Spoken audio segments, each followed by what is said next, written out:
like climate change, obesity, inequality. We have 3 roles. We do applied research with innovation partners, so lots of testing of ideas. We're also a venture builder, so we both build companies from scratch and invest in early stage companies. And we're a system shaper, trying to shape the policies and institutions relevant to those 3 missions. In addition to that, we have the behavioral insights team as part of our family, and Challenge Works that work on a broad range of areas right around the world. Challenge Works running prizes, behavioral insights team doing trials around the world. So that's a bit of a portrait of Nesta. One of the projects that we're working on at the moment is called UK 2040. And we're trying to think through what are the big challenges facing the country over the next 15 years, where is there agreement, disagreement, what are the options we should be working up? And one of our reflections, I think, when you go through that process is that while many problems feel intractable and difficult, there are actually policy solutions. But what is difficult are the politics. And even the second and third best policy idea is difficult politics. And I think that's the context, in a way, for this conversation.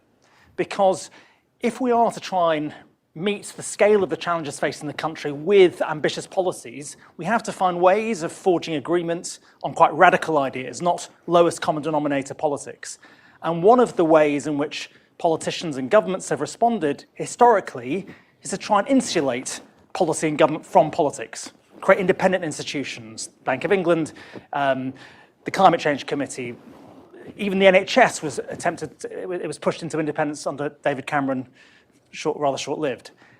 So actually what we're talking today about is the opposite. Can we deepen democracy, deepen engagement, because that is a more stable, democratic way of doing things and is actually critical if we're going to make change happen without the blowback that comes from trying to insulate people from politics, which is frankly often a fool's errand. So we have a fantastic panel to discuss this really fascinating issue. We've got Nicholas Gruen, who is over here from Australia, who's the CEO of Lateral Economics and a visiting professor at King's College. Nicholas has written on many, many issues, including this particular one. We've got Martin Wolf, who needs no introduction, chief economics commentator at the FT. And I think one chapter of his book is actually dedicated to this particular question that we're discussing today. And we have Claire Mellier, who's the co-founder of the Global Assembly for COP26, is an expert in participative processes and is knowledge and practice lead at the ISME Foundation. So welcome to our panel. This is an area of work that Nesta has quite a lot of history in. We've done a lot of work in. At the moment, our Centre for Collective Intelligence Design, CCID, is doing quite a lot of work practically on the ground. So do check them out as well, and we'll potentially bring in some of those ideas during the panel. The format for today is Nicholas is going to come up and do a talk for about 25 minutes. We'll hear a response from Claire and Martin, and then we'll have a panel discussion and throw it open to both questions here and online, so do get your questions ready. So over to you, Nicholas. Thank you. Better not forget this, but just in case, I'll also not forget that. Okay, so I'm told that if I press this button, that happens, and it did, so that's encouraging. That's what I'm going to talk to you about, democracy, doing it for ourselves, and that is a quick outline that of what I'm going to talk about that you won't have time to read, but it proves to you that there's some system to all this. Now I want to talk to you, you may be familiar with this typology from Aristotle, these 3 types of government. And I want to point out a simple thing to you, which is that 2 of these systems have a government and the government. A government and the governed. That's true of monarchy, it's true of aristocracy. And Aristotle had a beautiful description of what democracy was. It is everyone taking turns in being governed and in governing. And that means that if you asked Aristotle about different institutions and you asked Aristotle what type of institution were elections, he would have said to you they were aristocratic institutions because they are designed to produce a government to govern the governed. And that's a simple explanation for why the founding fathers in America chose elections over other mechanisms, which they were well aware of, because democracy was a dirty word at the time that they were thinking about designing the Constitution of America. And the thing that gives people a turn in governing or being governed is a democratic lottery, and it remains in our legal system, and it is recognised in Magna Carta and so on. Thomas Jefferson had a hope, and the hope was, because he was anxious about democracy like all the others, and his hope was that elections would produce a natural aristocracy. How's that going then? Which brings me to the corruption of institutions. And in each of these cases of Aristotle's institution and then a corrupt form of that institution, what has happened is that the office holder or holders have lost the thread of what their purpose is, which is to be the vehicle for their society's well-being, and they've started to pervert that to, I think you know what they perverted it to, their own well-being. And so that's a better picture of what we find, of the situation that we find ourselves in. And, you know, thanks to Dali, if I press this, I think it'll point. No? Anyway, the vine, if you like, is a delicate thing, and that's the opinion of the people, what the people want. And the spiky, nasty thing is a whole lot of other things like comms directors, people with a lot of money and power, and so on. And it's not that the people aren't involved in democracy, they are, but there's constant negotiation between those two things. And one of the great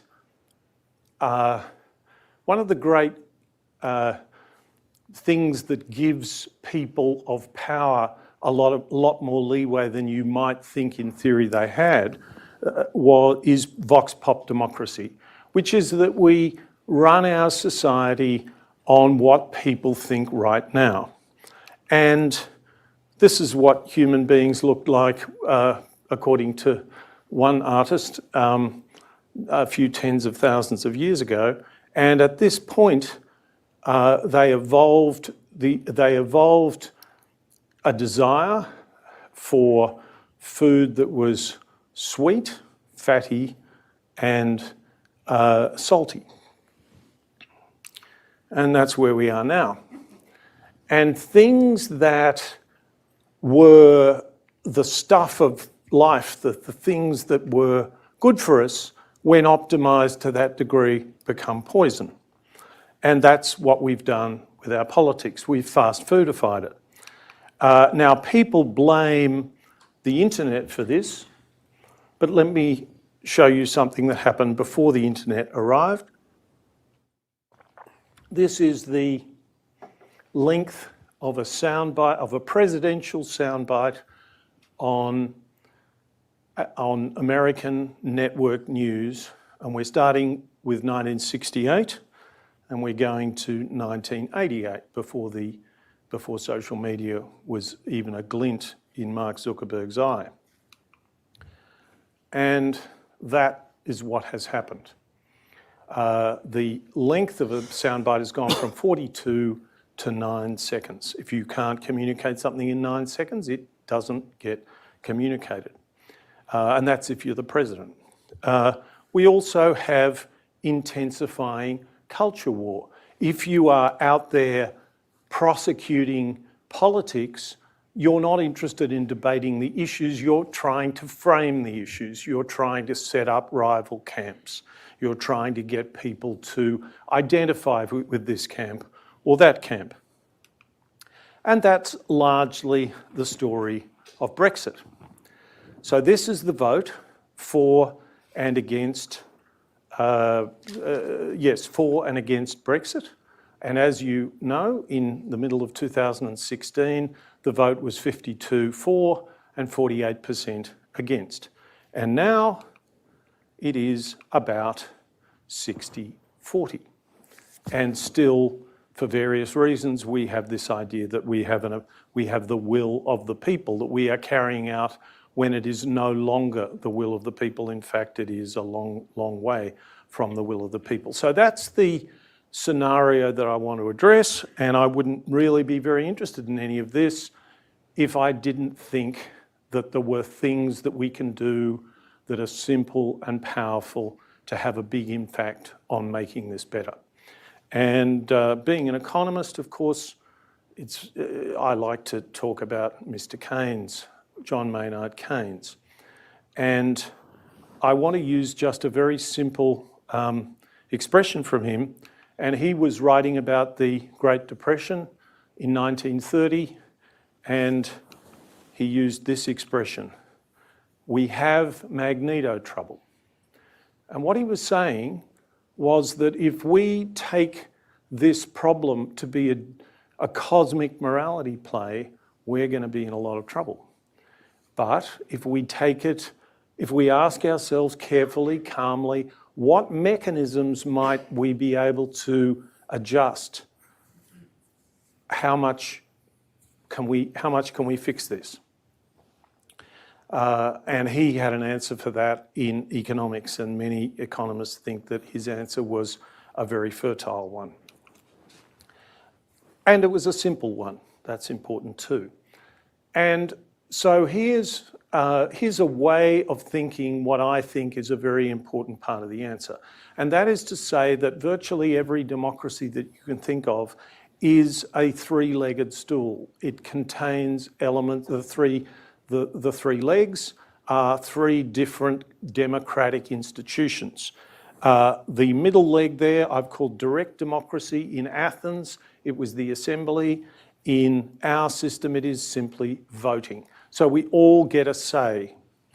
Then we need more than that. And so we have people who are represented. Let's see if that works. No, that just turns everything off. That's a bit of a pity. And if that, no, anyway, I can't point. That's all right.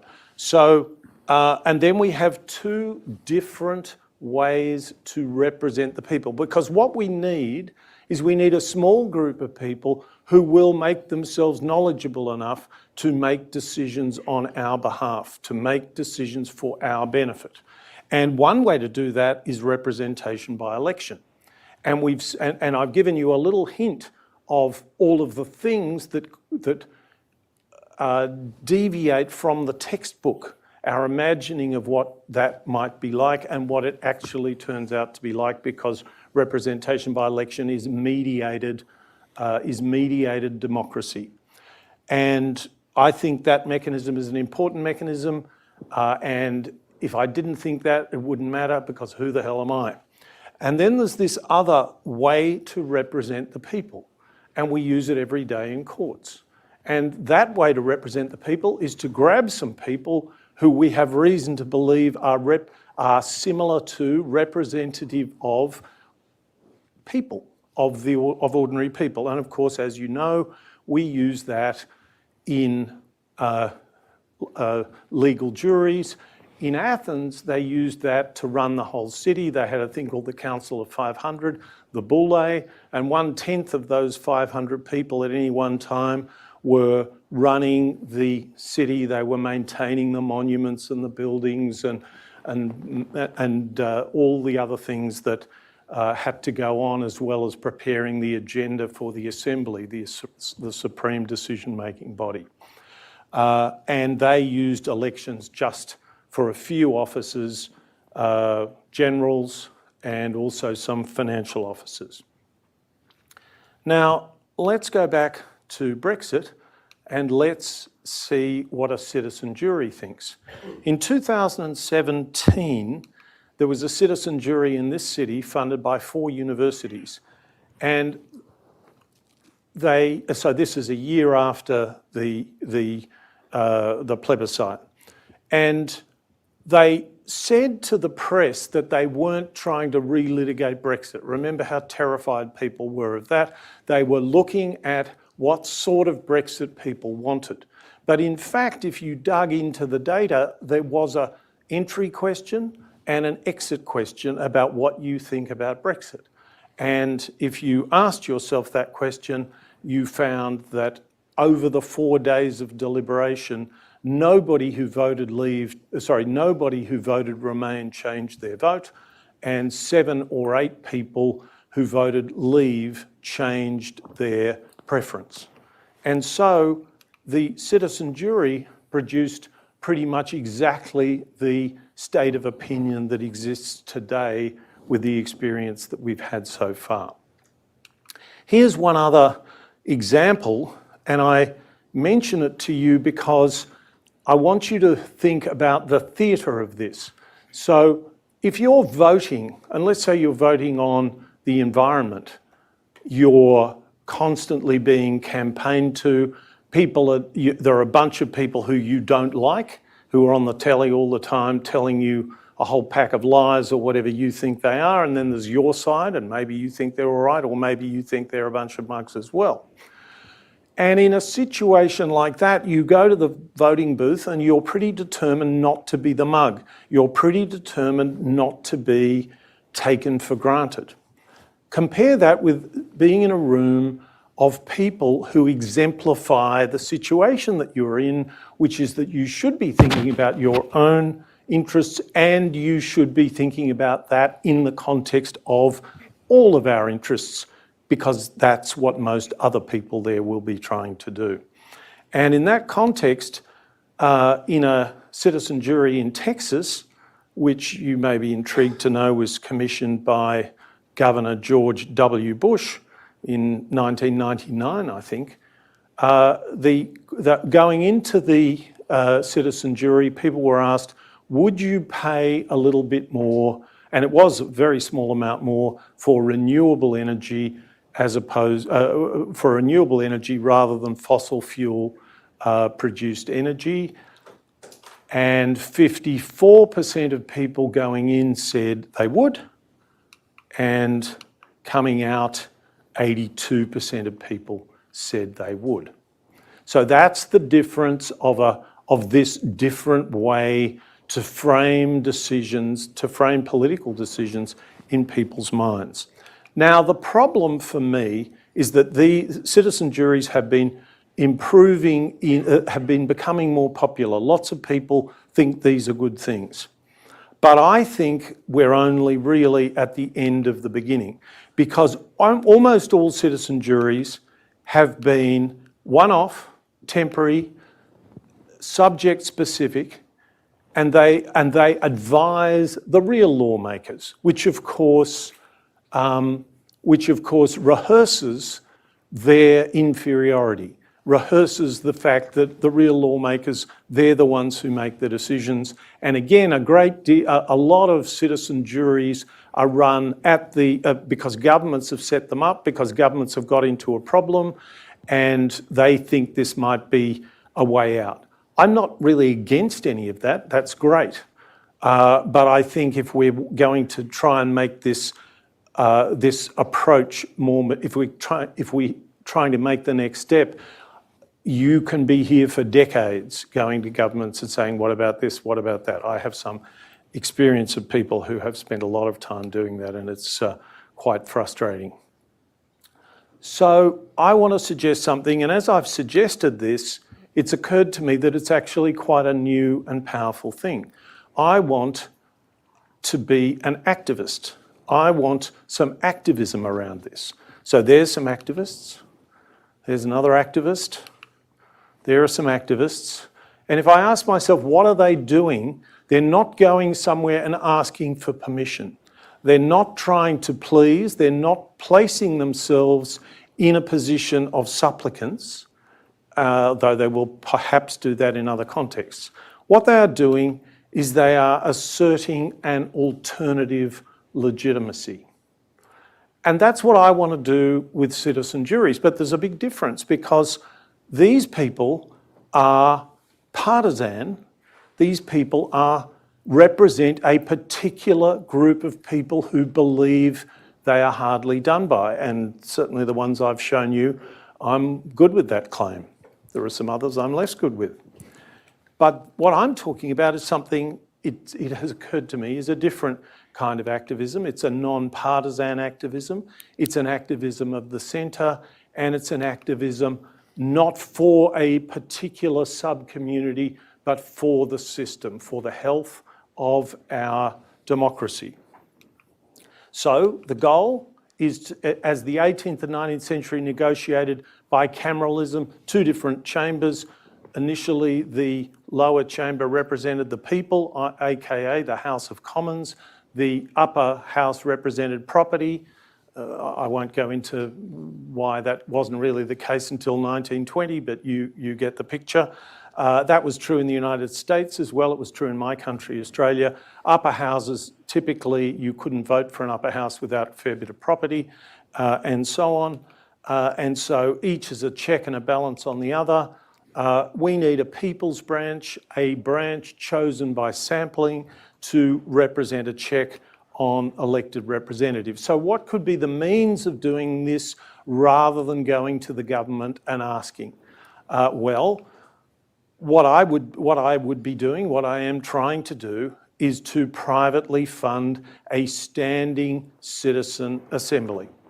Well, I want to commence with philanthropy, and that doesn't mean we can't take small donations. Just mention that in case you're interested. But if we can get this done from philanthropic money, I think when people see this, and I've got a lot of evidence for this, when people see this, they'll come up with their £100 a year and say, I'm in, I want to fund this thing.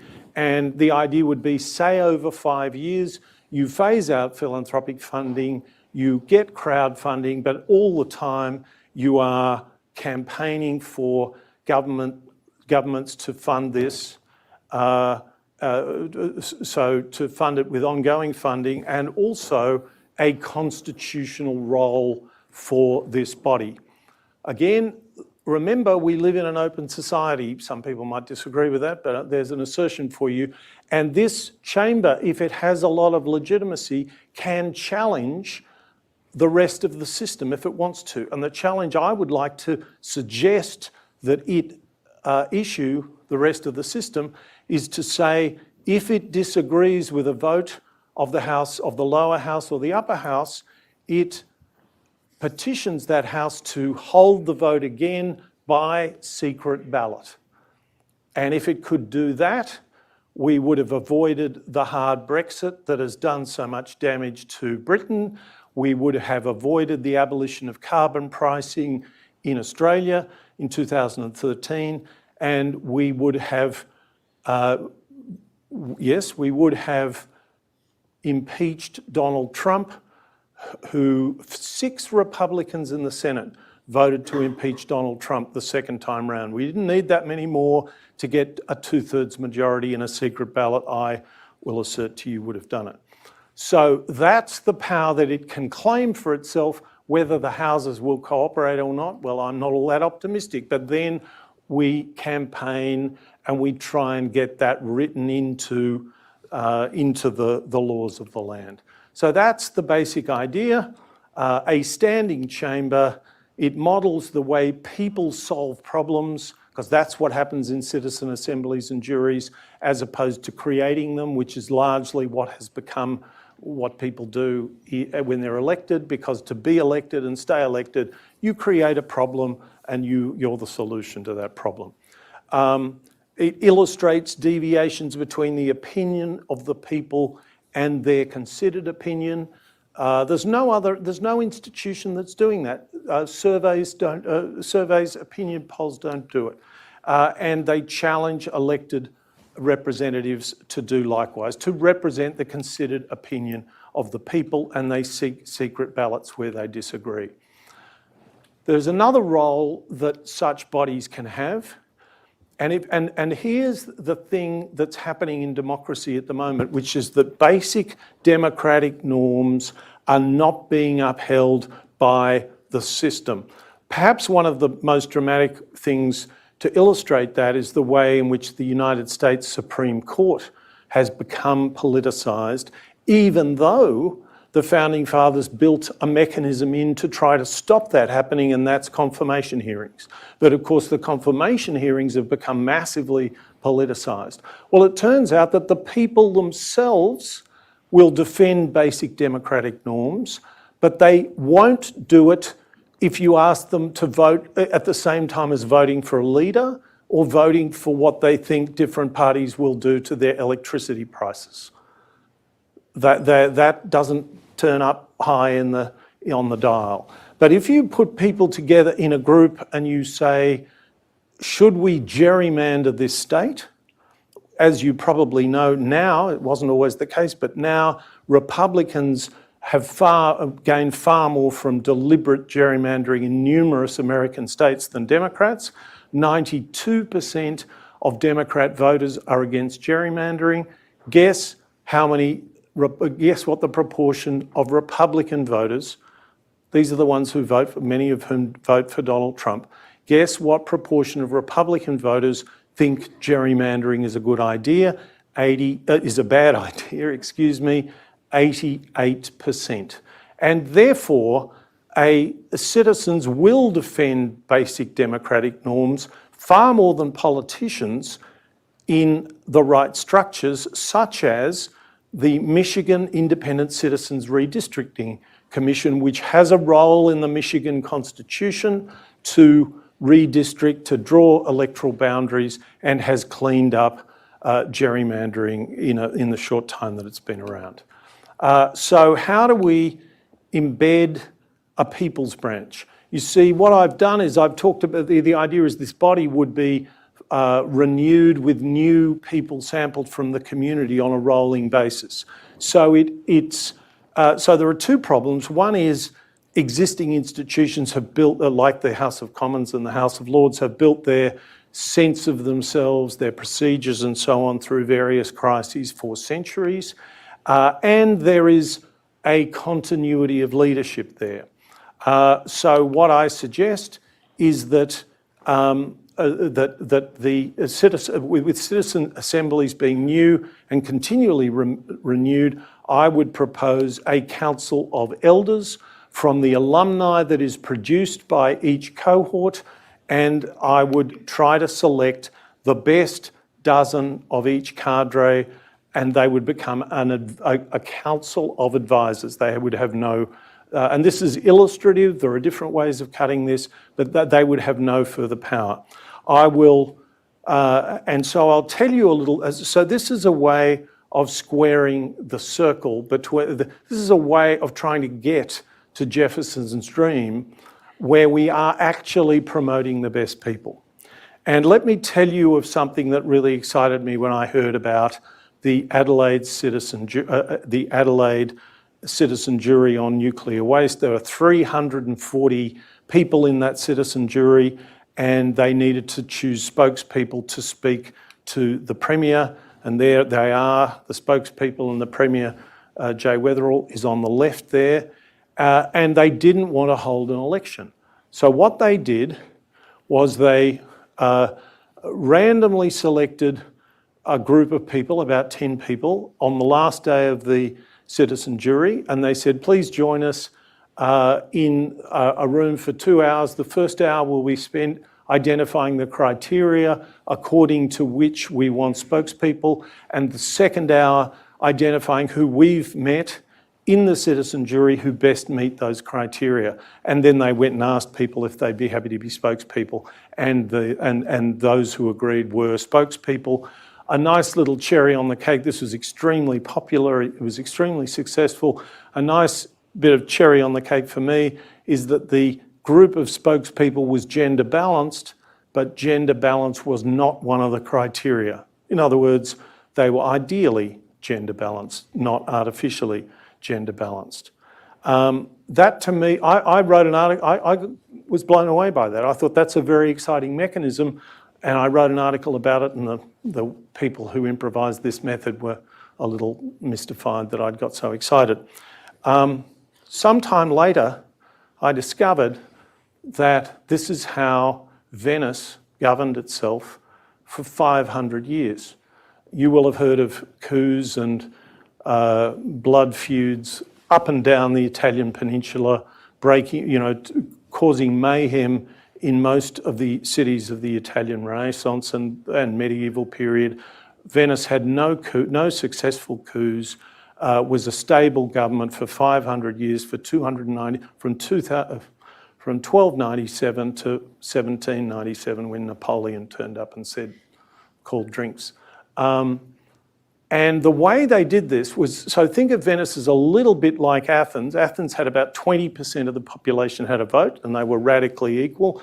This was about 3,000 nobles who were the sovereign body governing Venice. And what they did was they would randomly select people from that council. They would lock them up, think of the papal conclave.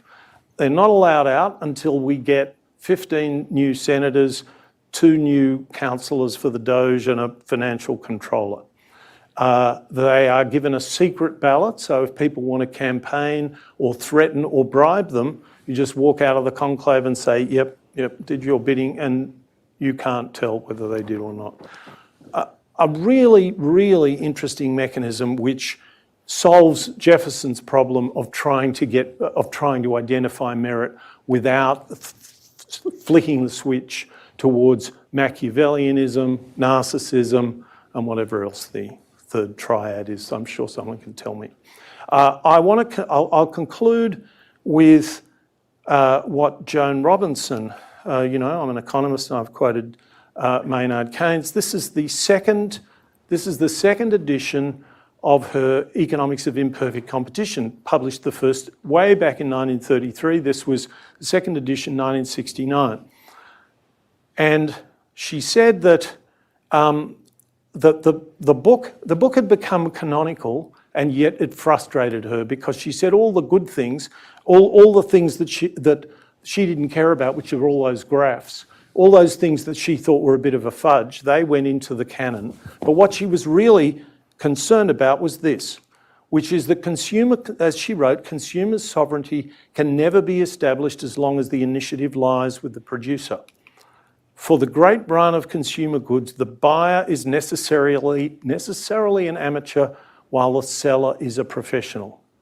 Now, she's just talking about consumer goods. But think about all the other parts of our economy, and then think about our political system, and that is the problem writ large.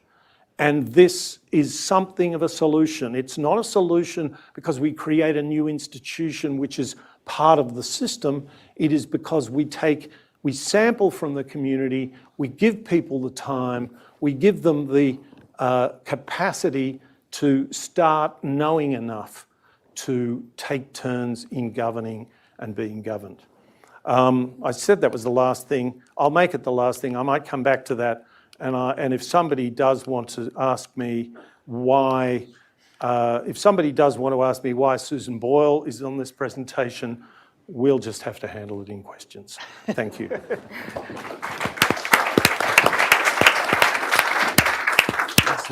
Yes. Thank you, Nicholas. Claire, do you want to respond first? Okay. Great challenge. Thank you. So I suspect where I'm coming from is that we're hearing you talk in a way about the need for change, and it's coming from you, and it's coming from movements and activists, and it's coming actually from the lay citizens and the general public, and that's backed up by evidence, and there's pure research that shows that people want radical system change, radical political system change. So it's not just us, probably the usual suspects interested in politics that are asking for change. And it's not just the social movement. So I want to start from that, acknowledging that there's actually a demand for radical change right now. And it's not just a theory and theoretical thoughts. It's actually happening. You know, citizens' assemblies and the deliberative processes. So you're using the term juries, but actually there's a wide range of methods which at the heart of these processes, it's about not just about sortition and selection of people at random, but it's also deliberation. These are the key components in citizens' assemblies, sortition and deliberation. So that's really, it's happening, and we are seeing, you know, the OECD has, you know, coined this, the deliberative wave, and we think actually there's a lot more that the OECD is acknowledging. In the UK, for instance, during the Brown governments, there was more than 200 processes happening, deliberative processes. They might have not been called citizens' jury, but actually there was a lot more happening. And my organization, ISRI, as we've been supporting processes in Armenia, for instance, which I think speaks to your point about doing democracy ourselves. There's been an assumption for, I would say, the past 10, 20 years that to have legitimacy, these processes need a mandate from power holders. And if you get a mandate, you will get, a process will be designed that will lead to change. What we're noticing, and I've been involved in more than 20 assemblies in the last few years, is that actually that's a bit simplistic and naive to assume that mandate and a good process lead to change. Politics is messy. And we've seen that with the French Convention Citoyenne, for instance, where there was a commitment from President Macron to not filter what was coming out of the assembly that would be either translated into a referendum, regulation, or legislation. By the end of it, we know, and that's the thorns on your on your picture, we know how politics works. It's messy. There are vested interests.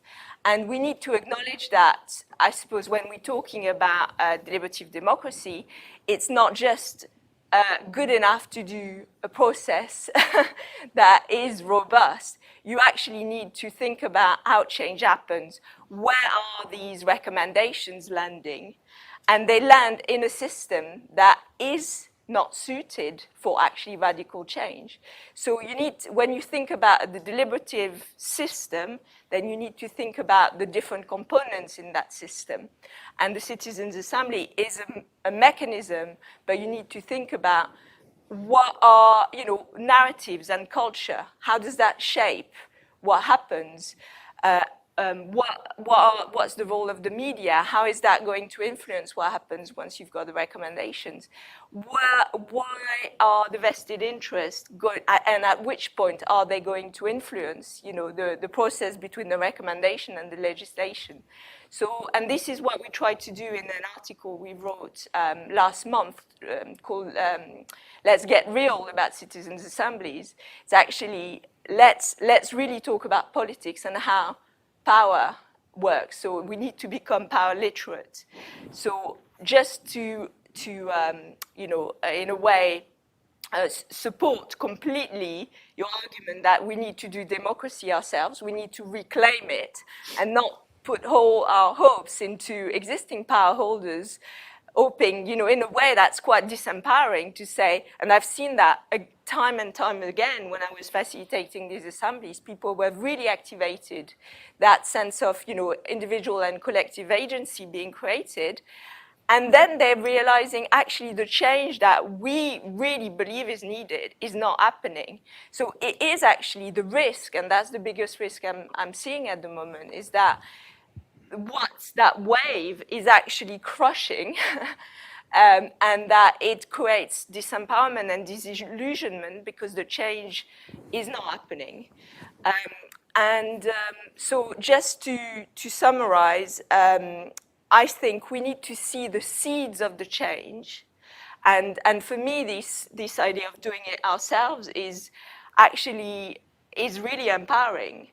But that requires thinking really carefully about then how do you make the change happen? So it's not just about creating the process. And that's what's so interesting, for instance, with this project in Armenia called the Convention of the Future Armenian, which is a highly complex political context with a war happening in Azerbaijan, a genocide, literally another one happening on our doorsteps. And they have created a completely independent citizens convention, which has its own affiliation network, which will take some of the recommendations forward, which includes, people from civil society, businesses. So they're not putting their hopes into the existing power holders. So this is where I completely relate to the arguments of let's reclaim, our power, let's do democracy ourselves, but let's be really careful about not just putting all our hopes into a methodology, which could become methodolatry. Let's think about system change and how we're going to change that systems collectively. Thank you very much. And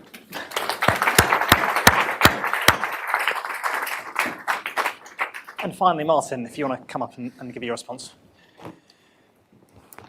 So how many minutes do I have? You've 5? got, yeah, great. Okay. There's so many fascinating ideas here. I decided I'd sort of decide what to say when I heard what people said. So I'm a complete non-expert on the assemblies and how they work. So my knowledge, such as it is, doesn't overlap with Claire in anything, I think. And I got to this in a rather strange way.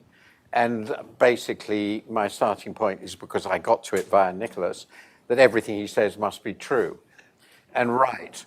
But what I will do, I think, is discuss 3 things, which is why I became interested in this,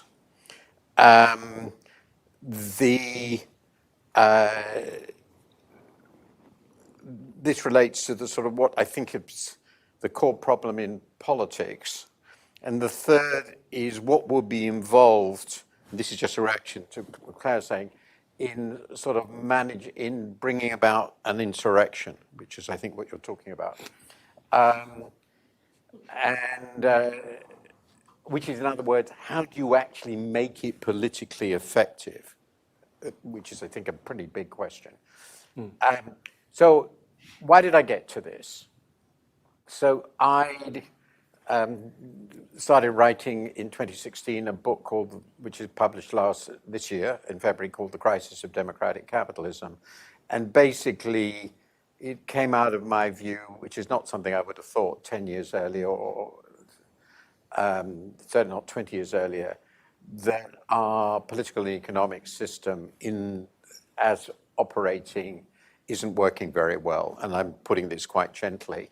And to me, it seems clear that some form of capitalism is going to survive, but I'm not at all clear that any sort of democracy is going to survive. And that's not something I'd expected, and it was triggered by the obvious disaster Brexit will be, not just economically, that's not important, but politically. It's created it has reinforced a form of politics which cannot possibly deal with any of our problems. And I don't think anybody who's looked at the last 7 years can really disagree with that.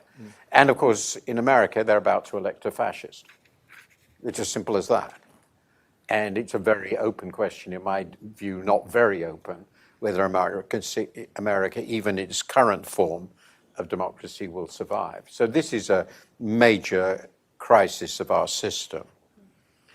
And there are many core ways of it. Maybe a good way of thinking about it gets to Nicholas's point, which could be put in the same way that democracy, this is in my book, but not put this way, democracy as we know it, representative democracy, emerged within a constitutional order and out of a constitutional order that itself was highly non-democratic, to put it mildly. All monarchies, all and monarchies. what made it more or less peaceful in a country like Britain, I won't go into the whole history of all this, which I spent a lot of time on, is precisely that.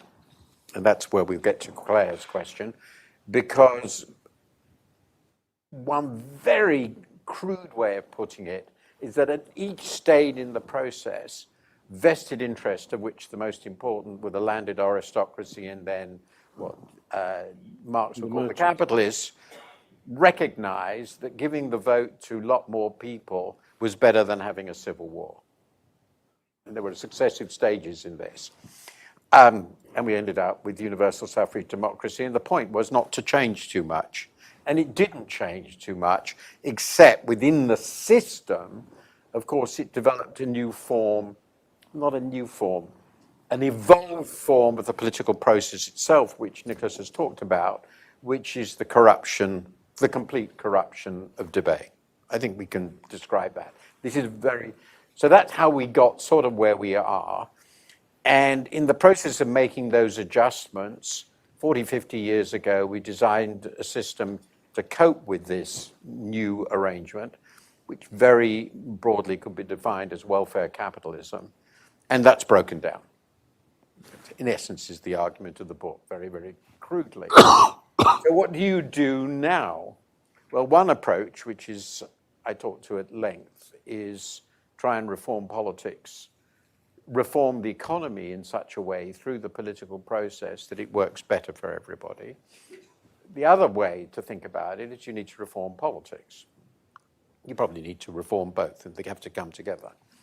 And it's in that context that I came to Nicholas's idea, and had only 2 or 3 pages actually, on why citizens' assemblies, and particularly creating a separate House of Parliament selected by lot, might be a really interesting idea and might do some useful things to remedy the problems we have. And Nicholas discussed a lot of that, and I don't have much to add. So that's why I got to it, and what I think are quite nice ideas to start with. But the big point Claire raised is, how do you make this or anything like it happen? Which is, of course, also the big good critique of my own book. If I wrote a critique of my own book, it would basically say, well, how is any of this going to happen? And the answer is what Claire is suggesting in a very nice and genteel way, is a revolution. and because it's trying to undo the 200 years or so, give or take, of evolution of what was an aristocratic and monarchical system into a quasi-democratic system, and say we took the wrong course, we should have been Athenians. I won't go into all the problems with the Athenian system. That's another point altogether. I spent a lot of time as a classicist. But the point is, we have to be quite clear about this, and this is my really last point. If you want to do this, you have to recognize you're trying to overturn the logical basis, I think, of our political system, which is, as he said, an elective aristocracy. And to do that, you have to persuade the people at large that they are being fooled, big time, very big time. And you're going to have to do that against every interest, including all the media, such as the Financial Times. So maybe what we should focus on, if we want something that big, is how you make revolutions happen.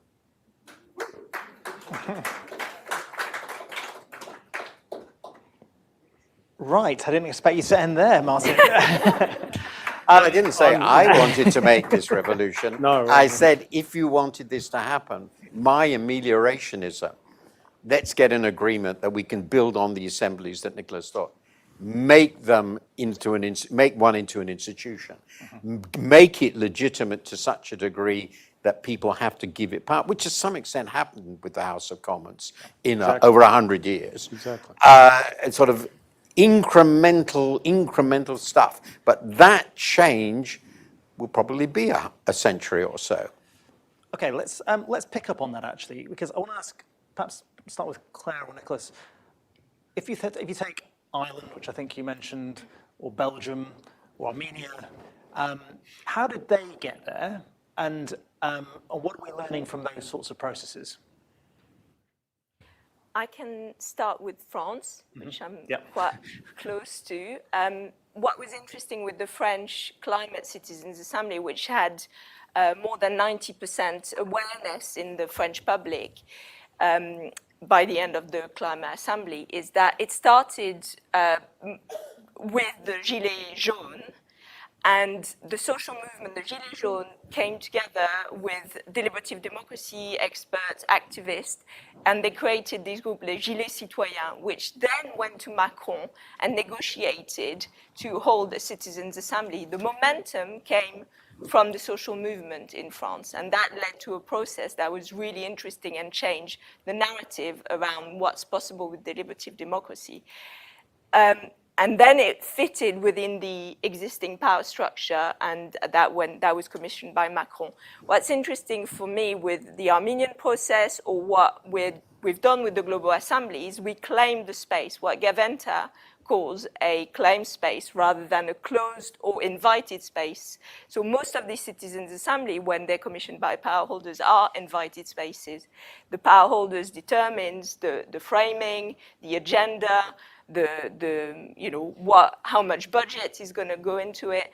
I think what's interesting is to look at these claimed spaces and how they have legitimacy within themselves. The legitimacy doesn't have to come from the power holders. If they are done well and they're transparent, and that's where the governance of these processes is absolutely critical, and we haven't really talked about it, but I think the governance of assemblies is where the nuts and bolts and need to be really open and transparent. Okay. So one of the interesting things about Belgium, and just to explain to people who don't know, the German-speaking part of Belgium, it's only 70,000 odd citizens, has a standing citizen council. And it's pretty much, I think, best practice. I think it's a perfect instrument.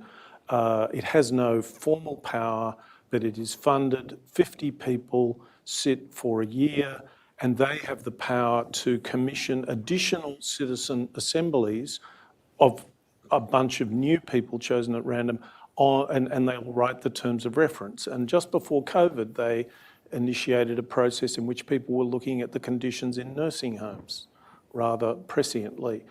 They then moved, and one of the interesting things is that a lot of the work that this body does isn't very newsworthy, because our politics in the paper is only newsworthy politics. Quick factoid for you, a small party in Austria that believes in sortition did a survey of Austrian citizens before the last election and asked them what they thought was the most important issue for parliamentarians to focus on in their next term, and the answer was education, and the election was about immigration, because it's not news. Education doesn't get on the nightly news. We don't have fights about it, we don't have demonstrations about it, and so on. The other interesting thing about East Belgium is that East Belgium, like so many European polities, is run by proportional representation, and there are 6 parties, and all 6 voted for this thing. And in my discussions with Belgian people, they're a little bit mystified, because and they realise that this is a very different problem that I'm trying to solve, which is that I'm trying to solve a problem. I'm trying to build a branch of government that can start to pacify, civilise, discipline this crazy freak show that we've got in our politics. All parties are not going to suddenly vote for a citizen assembly in Britain or Australia or the United States. So it's quite a different problem. I'll also just make a quick comment about Ireland, which is that Ireland is a sort of pin-up boy for this, and I think it's extremely successful. They've done about 6 or 7 of these. governments there understand that they can be useful to them. And so I would say that government in Ireland is right up at the edge of what I call the end of the beginning, which is that they have not yet got an established constitutional position for citizen assemblies. But Irish people like citizen assemblies, and I think that's a very valuable thing. And I just spent earlier this afternoon talking to somebody in government in the UK about the prospect. I said to this person, the most successful government in Australia, both in terms of policy and in terms of politics, was Bob Hawke. And Bob Hawke styled himself not as a political hero, but as a steward of a process. That process in Australia was an accord between employers, employees, farmers, the bureaucracy, and big business, basically, and small business. And what that meant was that there were large social problems solved, and then they came to the parliament.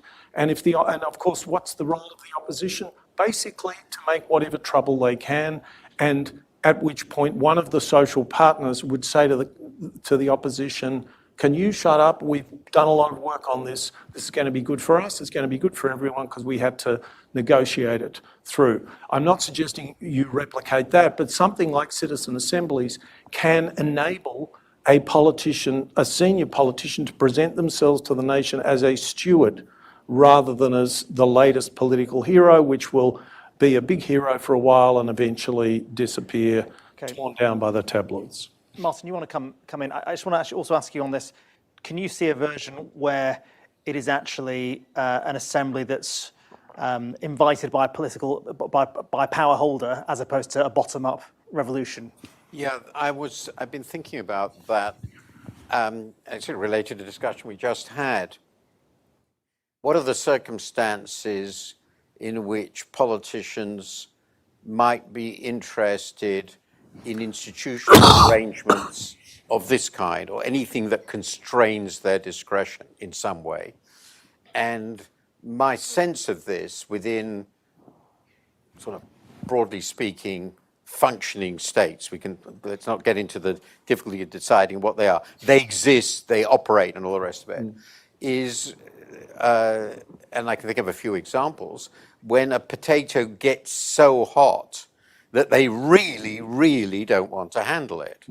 My understanding, and stress my non-expertise, is one of the reasons the Irish, for example, went in to do this on abortion is that it was a nightmare issue, so deeply divisive, so poisonous to politics, that it seemed very desirable to find a mechanism which looked plausible and decent and reasonable for people to reach a consensus which didn't involve them having to make a decision which would end up wildly outraging some very significant part of the population that was sort of deeply invested in it. And there are a few issues like that. Nicholas mentioned Brexit. Well, that had obviously many of those characteristics. I could imagine that if Cameron had thought about it, I would imagine that if he realized the mess he was going to get himself into, he might have said to George Osborne, isn't there some way that we can depoliticize this ghastly thing that is tearing our party to pieces and will end up destroying it as a functioning government party, which it has, and isn't this a possible way of doing it? The idea, I'm sure, never crossed their mind. But in other words, the supremely hot potato might be one reason that politicians are genuinely interested. The other possibility, and this is more a question for Claire, and this gets more into the revolution stage. Now, I'm obviously have no expertise on what's been going on in Armenia, except that pretty obviously the country is in simply staggering crisis as a place.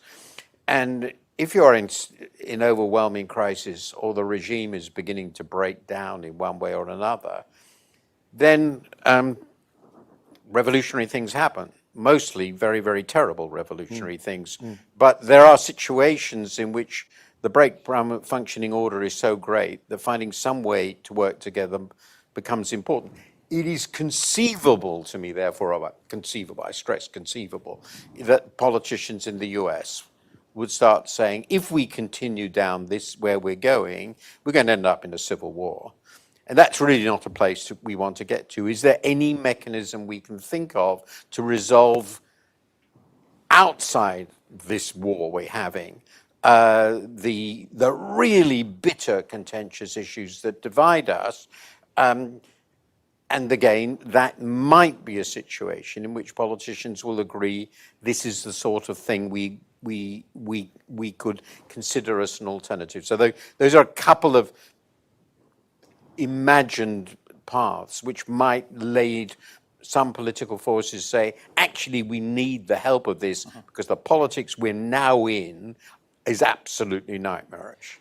There's an assumption there, though, isn't there, that the process will come up with the right answer, and that when people deliberate, they suddenly become rather progressive and sensible.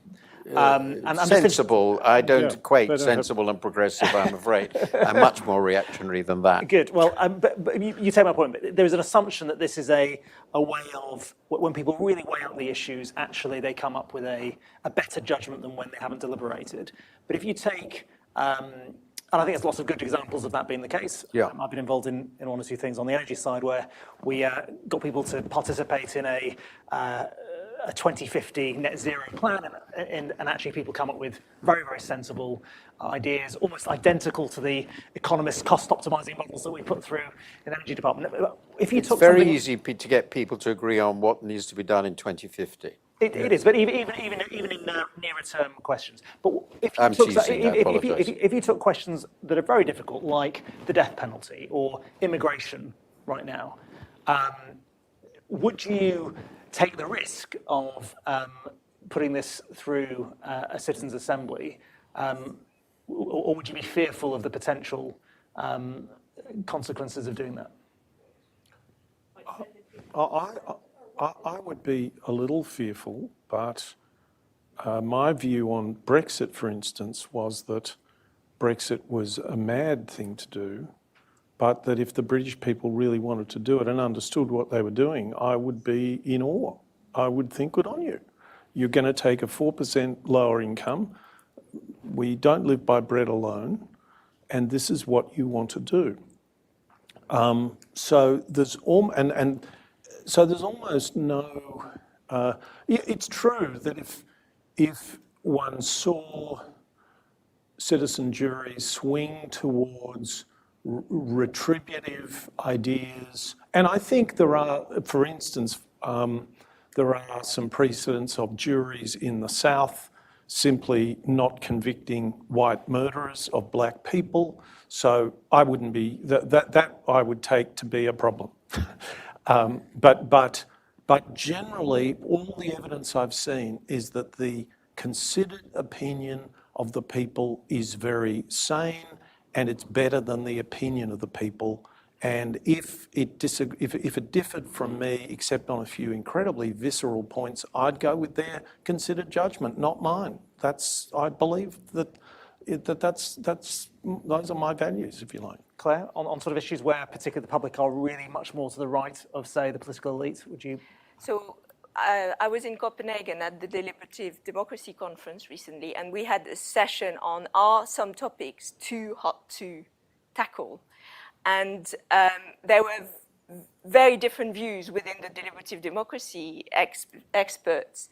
And some were saying, actually, we can't go on these very polarized topics. And I don't think personally that a topic is too hot to handle. I think it's about the expectation. So a lot of deliberative democracy experts put into these processes the expectation of consensus.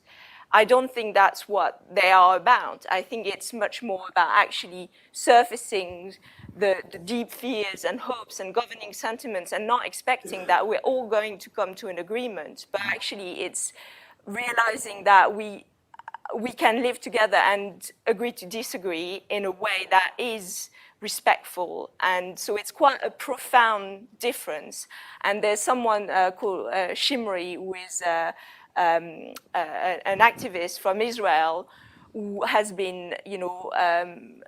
basically imprisoned because he was supporting, the peace process in Israel, and he believes that a citizens' assembly process on what's happening in Israel at the moment could really be done. So I think I'm not the one who needs to answer that. I don't know, but I would talk to people who actually have thought about this. And Professor Nicole Curato, for instance, has written this book called Democracy in Times of Crisis, and she really understands what's possible in really deeply polarized states in the Philippines, for instance. So I think it's possible. We just need to be brave. Okay, over to Martin, and then we'll go to the floor for questions. I haven't thought about this deeply, but I have thought quite a bit about what democracy means. And it doesn't mean unbridled majoritarianism. I mean, here I'm with Jefferson, if I may say so. And it's a constrained system. And the most important constraints, and we don't have the time to discuss where they would come and how, are obviously individual rights. So I wouldn't support any democratic process, including this one, which allowed people, for example, to decide by majority vote that a large proportion of the population should be killed. Okay, that's a constraint, right? You're not allowed to do that. I thought you were reactionary, Martin. I'm completely rational. Individuals are ultimately, democracy is only important because individuals are important. That's the core value. Human beings are important because as individuals, in making state decisions, which have to be collective, we have to have a process that allows, in the best possible way, the aspirations, hopes, and ideas of everybody be involved. And that's, I think, what we're discussing. But if you accept that, this is my view, that the demand for democracy derives from the value of human beings per se, then there are things you aren't allowed to do to individual human beings just because a majority of people would like to do them to them. In other words, there have to be fundamental rights in a system. I'm not going to discuss how you get there, but that's why every constitution has them. And by the way, the worst example of the Athenian democracy was in a debate of exactly this kind, which is the Mellier debate, as you know. Now, admittedly, this was written out by Thucydides, but the point is, to me, all democratic processes have to be constrained by fundamental human rights. Now, how that fits into immigration is more difficult because the civic rights of non-citizens are an interesting question. But in the case of capital punishment, I'm pretty clear. Okay, thank you. Let's go to the floor. Let's take 3 questions in a row. Take the lady there, gentleman there, and the gentleman just behind, if that's okay. Could you bring the microphone over, and so everyone can hear online? So the lady there. Can you just put your hand up? Sorry. Thanks very much. My name's Sarah Lennon, and I'm organising with a group called Just Stop Oil. So I was really interested in Martin's point of, that basically what we need is political insurrection, because I would agree with him. And I think we do need it to change politics, because our process right now is failing us hugely. So currently, this September was 1.78 degrees above the pre-industrial average. And so, Martin, I don't even think capitalism is going to survive the way that we're going, never mind democracy. So, and also, we're on a trajectory where we are going to kill millions of people. That's what our democratic process is currently doing, if not billions of people. So I think my question is, I don't know if Just Stop Oil are going to achieve it, possibly not, but today there's an 18-year-old who got sent to prison because, they really believe that we need to change this political system that we have. So what are you going to do to help achieve that change to take place? Because there already are people on the streets demanding and occupying that space, saying something different has to happen. So how do we use them to make the change in our political process happen? Okay, can you just pass it to the gentleman there? Thank you. Thanks. James Robertson from Sortition Foundation. You mentioned 2040 at the start. Our vision is that by 2040, the powers and responsibilities that are currently held by the House of Lords will be held by a House of Citizens, a permanent rolling citizens' assembly. And we realise that's ambitious, and that's why we've already started the campaign. But we do think we have an opportunity. So on the question of how that has come up, as I'm sure people will be aware, Starmer has pledged to abolish the House of Lords, basically because everyone agrees it's pretty indefensible in a 21st century democracy. But it's done under he's pledged to do that in order to restore trust in politics. Well, our polling shows that people are about 4 times more likely to trust ordinary people in a citizens' assembly than politicians to make a decision in their interests, right? So if it's trust in politics that you want, then a House of Citizens is the answer, not an elected second chamber. And then the other thing is, well, people always say, well, that'll never happen, but then they've been trying to get an elected second chamber out of the Commons for the last 100 years, and it doesn't ever get very far. And so I wonder if there is a possibility that as obviously a House of Citizens wouldn't be elected, it would be selected, whether they would be seen as less of a threat. So I suppose my question is, what do you think of that idea? And so the idea being replace the House of Lords with a House of Citizens, basically. Yeah. Okay, thanks. Behind you. Hi, good evening. My name is Andrea Zachariah. I'm a systems architect. The seed I would like to plant in your mind is the cost of democracy could be just £1. The question I'd like to ask is, no one's kind of mentioned money in politics. And the reason I say that is because money is power. And the political parties, even in quite an informed audience here, I'd be surprised how many people realise that political parties, whether it's Conservative or Labour Party or the Lib Dems, they're really tiny. And I mean tiny by budget. And if you look at the last 10 years, the major parties have a budget that's somewhere between 10 to 20 million a year. It's largest in an election year. None of these parties ever can balance the books. They are not capable of running their own party like an efficient company, or a business or an organization. And then what happens is we have donations. And those donations for the left come from unions, but at least they represent millions. Sorry, have you got a question? Yeah, the question is, why are we talking about the influence of money in politics? Because politics shapes all the parties, and there are 47 million registered voters in the UK, and if we each paid £1 every year towards a pot, we would have enough money to fund all the parties so they couldn't take any donations. All right, thank you. Let's keep going with some points and questions. Let's keep them really short, and then we can have, let's have 3 or 4 more, and then let's go to the panel for some final reflections, if that's okay. Let's go to this side of the room now. Rory. Yes, you've considered... Hang on one sec. Sorry.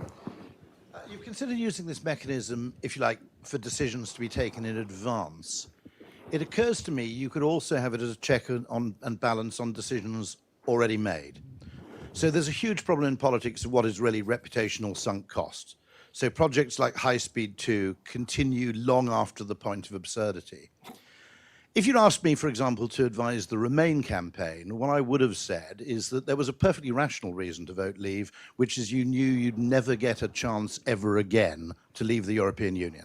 Okay? The odds of being given that choice ever again in your lifetime were practically zero. You also knew that the political and governmental and economic class were slightly perversely obsessed with the European project to an extent which they would sign up to almost any future indignity.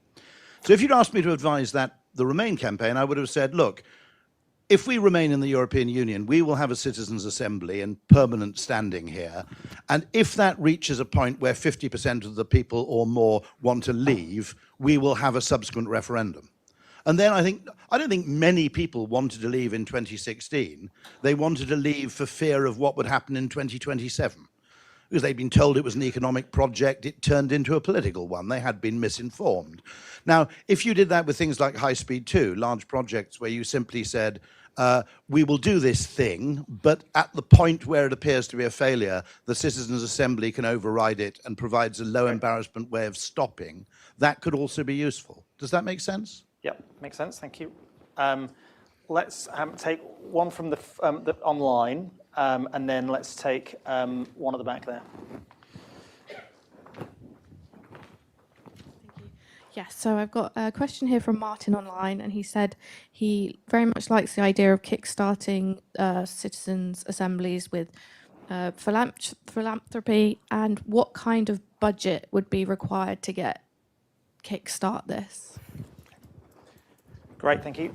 I think the cloud hanging over this really fascinating conversation is urgency, because we're talking about 5 years or 10 years time, and yet the progression towards potential fascism, as you've said, in America is on a much shorter timeline, and we've seen in the actions just in the last couple of weeks about the infringement of the independence of the police, the same stirrings of that movement here. So I really want to pick up, it's a sign of our times that the chief economic correspondent of the FT is the one calling for revolution. I just want to follow up on your question. If we were going to have a revolution, can we dream all of that? What does that look like? Can we do something before this pivotal election to try and make an impact and turn this ship around? Okay, and lady at the front. Hold on a second. Hold on one second, just let me get the I just a question regarding public legitimacy, because I see that as the core of everything. If we know the British people no longer see their system as legitimate, will fall apart. If we think that democracy has to be depolarized and get off the parties fighting each other, which is how the system is set up, it means that we need more citizen engagement.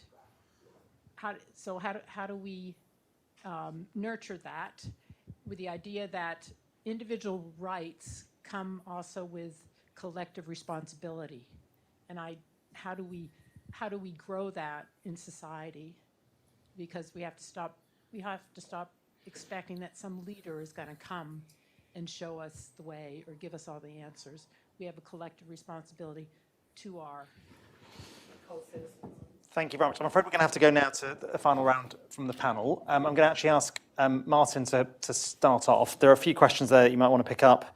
I think the question about checks and balances on decisions already made was interesting, and also the question on funding. Is this a big idea or a small idea? How expensive is this? Okay, those I think are fairly straightforward, but I want to take up one. There are so many interesting questions. Obviously, can't do. I think that's a very interesting idea. I haven't thought about it that way. One of the ideas in my book, I probably stole it from Nicholas, I stole all the others, is that all referendums or proposals for referendums would go through the House of Citizens, and that will be one of their permanent functions, to depoliticize the actual motion, and they would have the right to initiate them. So that might be one way of getting at your thing. My own suggestion, by the way, because I don't want to go to, for various reasons, is that there will be an additional House of the Citizens. I would be open to discussion of replacing the House of Lords. I just think it will create more difficulties, and there are functions the House of Lords performs which I don't know exactly how they would work in this system. I haven't thought about them enough. But anyway, that's how I have a very clear view on money in politics, which is a big theme in my book.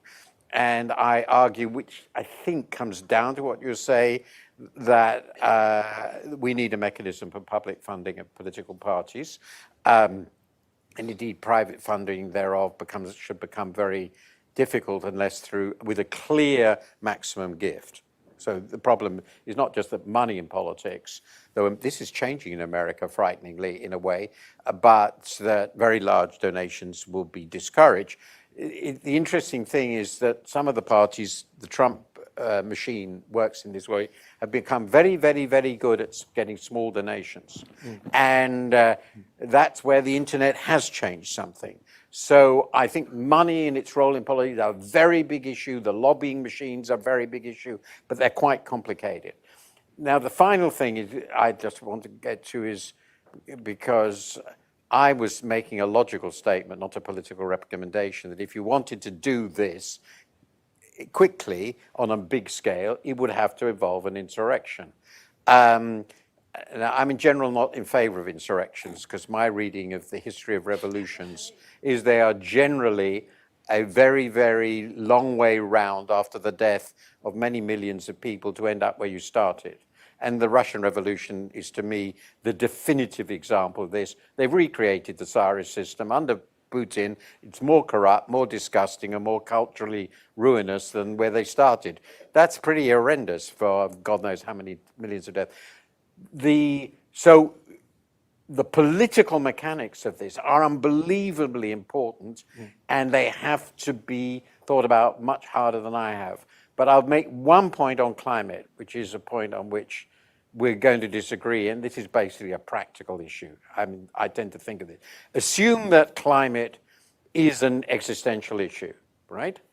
Assume that absolutely decisive action has to occur very, very soon, and know that nothing, literally nothing we do in this country will make any difference at all. We produce 1% of emissions. 2/3 of the emissions in the world are produced by emerging and developing countries, and all the growth. So this is a global problem.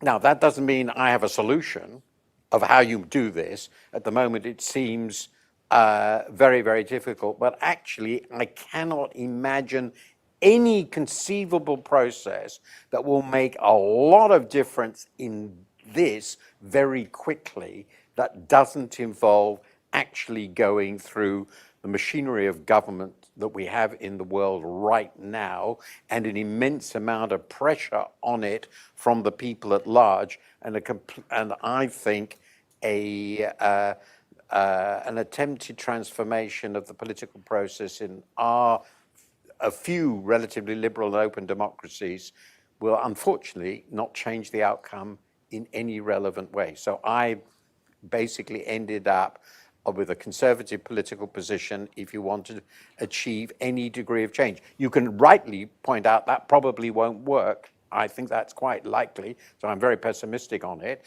but I don't see any alternative that will work better in the relevant timetable. And that's really a very, very depressing situation to be in, but it's how I think about it. Thank you very much. Sorry about the length of that. That's all right. Claire, do pick up any of the questions you want to. One particular one I'm interested in your view on is whether the idea of a citizens' assembly taking the place of the House of Lords could work, or whether if it was sort of co-opted, would it be co-opted by the establishment and the power holders and be a failure from the start? So that's one model, replacing the House of Lords. That's very different from actually creating an independent chamber. I don't think the workings of the House of Lords as a House of Citizens replacing House of Lords, I don't think we have the details yet. I'm not sure how actually it's going to change the system. For me, it's just a plaster on actually an existing problematic system. So I don't know. There are insiders, outsider strategies. It's we need to explore. But for me, what we haven't talked about at the moment is how culture leads politics. And there are people in the audience that are working on actually how to engage, how to bring this into popular culture. I think we need to hear more about that. How do we do that effectively and quickly? Because to address the point of urgency, I think that's where we could see the biggest shift. So it's almost like a social tipping point. If you bring this into popular culture and people realize the potential. And the other thing we haven't talked about are the scales. So at the moment, you're saying it needs to be addressed at the global level. well, we've done the Global Citizens Assembly. That was an experiment for COP26. We're now working towards the UN Summit of the Future, looking at how a global assembly could fit within the multilateral system, but actually how does that connect to the very local processes, so the multi-layered, and the momentum is already happening. I mean, Brian Eno gets requests and offers all the time for hearing people doing deliberative processes on the ground in communities. So it's just a question of actually ensuring people know that it's happening and that this collective agency, collective efficacy is built. And it's a movement building piece that we need to do, actually. And I think it could happen faster than we think. Okay. Finally, Nicholas, there's been lots of talk about revolution, which I didn't expect in this event. But in a way, your ambition for this goes way beyond the sort of single mechanism. You actually want to try and create a deliberative culture more generally across how we make decisions. So I just wondered whether you wanted to end with almost what's the extension beyond what you've talked about? Well, yeah, I think of this, and I think I'm reasonably unique in this among people who have discovered or claim to have discovered that sortition is a kind of giant sanity mechanism, that I think of it as more a kind of hemisphere having opened up in one's mind about governance, that there are these two ways. Martin spoke about the monarchical, our system, every polity in the modern world, what we call democratic polity in the modern world started as a monarchy and remains a democratized monarchy. The president is a single figure, an elected monarch. And here it's exactly the same thing. We have a pyramid, we have a node of sovereignty, and then we try to democratize that. Now, it is I sort of woke up at the start, maybe 6 months, maybe 12 months ago, to realise that Pericles, who most of you know of, wasn't the holder of any. He was a general, one of 10. He wasn't the holder of supreme office. There was no supreme office. The demos was supreme, and the bulle, the Council of 500, kept it all together and kept it functioning. This is even true of the Roman Republic, where there wasn't. They had a period of monarchy, and they built the Republic not to be a monarchy, to be a system in which the people, the consul there were two of them, and they could veto each other, and so on. More generally, we could, and this is why I mentioned the mechanism in Venice. We can mix and match these mechanisms, and they can detox a lot of what has been that spiky plant that keeps growing up the obelisk in my picture. That's what they did in Venice. These mechanisms of using this idea of sampling and